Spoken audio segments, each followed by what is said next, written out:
Unemployment seen rising in the Eurozone. And tough times for European stocks as the earnings season continues. Those stories coming up later in our look ahead to Friday's key political and financial events. But first, US non-farm payrolls out tomorrow. They're seen rising by a modest but steady 160,000 in January, compared with 155,000 in December. January manufacturing PMIs out tomorrow, with the Eurozone and Germany seen holding steady. Forecasts are down for the UK, though, at 51.0, compared to 51.5 last month. In earnings, investors watching closely as Spain's second-largest lender, BBVA, reports its results for 2012. Rival bank Santander missed expectations today, blaming continuing exposure to Spain's real estate crash. Other names reporting include BT and Electrolux. Lots of companies missing expectations this earnings season, but Justin Urquhart-Stewart, director at Seven Investment Management, says European stocks are still a good play in the medium term. What you'll see short term is probably a pullback, considering the great bull start we've had to the year.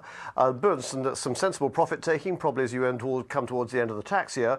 But after that, I would still suggest there's going to be some growth in there and some proper valuation. The trouble is, the valuations went ahead so far, what the economics and data then need to back that up. And if they don't back that up, that's when you'll see that weakness.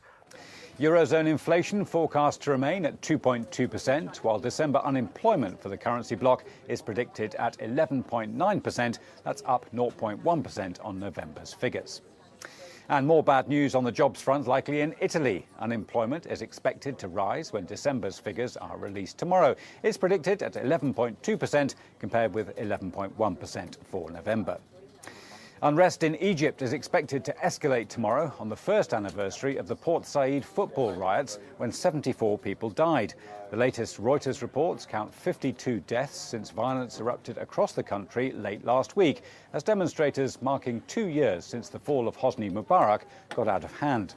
Many of the fatalities come from Port Said, with protests exacerbated by a court ruling sentencing 21 people to death for their role in the violent clashes between rival football fans last year.